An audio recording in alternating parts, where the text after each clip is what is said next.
afternoon everyone. Myself Gyana Patel. Myself Veda Patel. And myself Rahi Patel.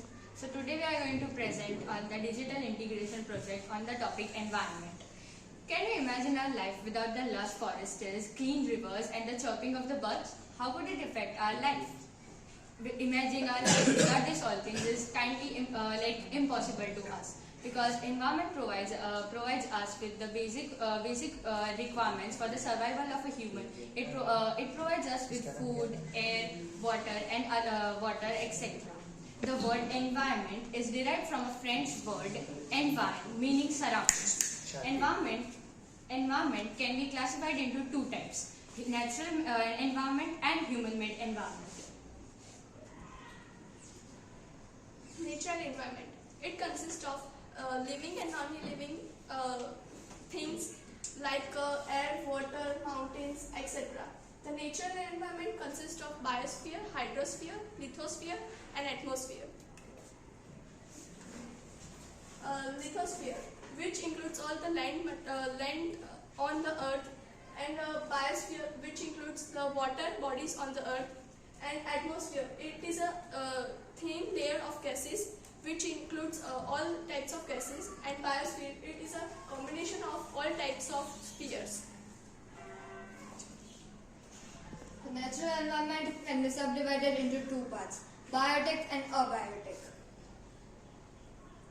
Biotic components. These are the components of the ecosystem which consist of the living organisms such as animals, plants, insects, etc. Abiotic components. Abiotic components are the components of the ecosystem that consist of non-living things such as water, sunlight, minerals, etc. Difference between biotic and abiotic components. As we know, biotic factors include all the living things, while the abiotic components include all the non-living things. Examples for the biotic resources consist of flora and fauna, and while for the abiotic, it consists of humidity, pH, temperature, mineral, nutrients present in soil, etc. Biotic factors depends on the abiotic factors, while abiotic factors are independent in their own way.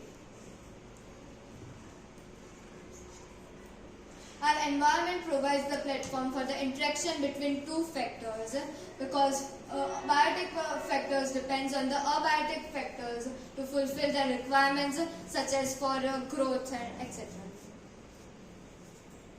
Human-made environment. Human-made environment, it's made by our humans to satisfy the requirements of humans.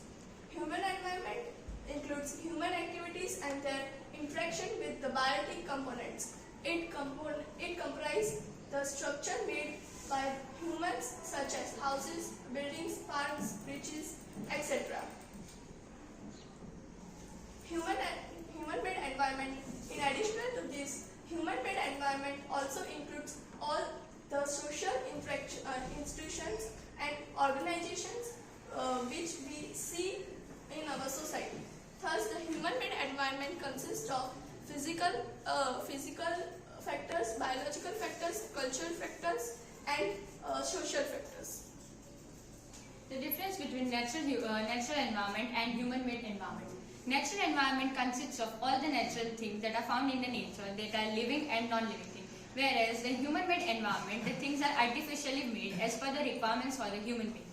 In human-made environment, environment provides us the knowledge and skills to utilize the natural resources, whereas the natural environment is essential for the existence of plant and animal life, etc. Examples of natural environment are land, water, air, etc. And the human-made environment it includes an individual, family, community, group, or etc.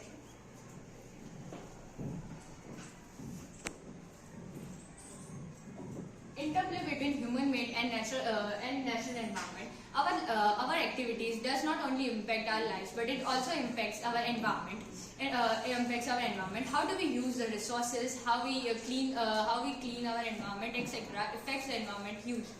The natural environment and human-made components of the environment depend on each other and interact with each other as a natural process. No living organism can survive alone. It can only survive with the help of the natural environment. Thus, the human beings depend on, adapt and modify the environment.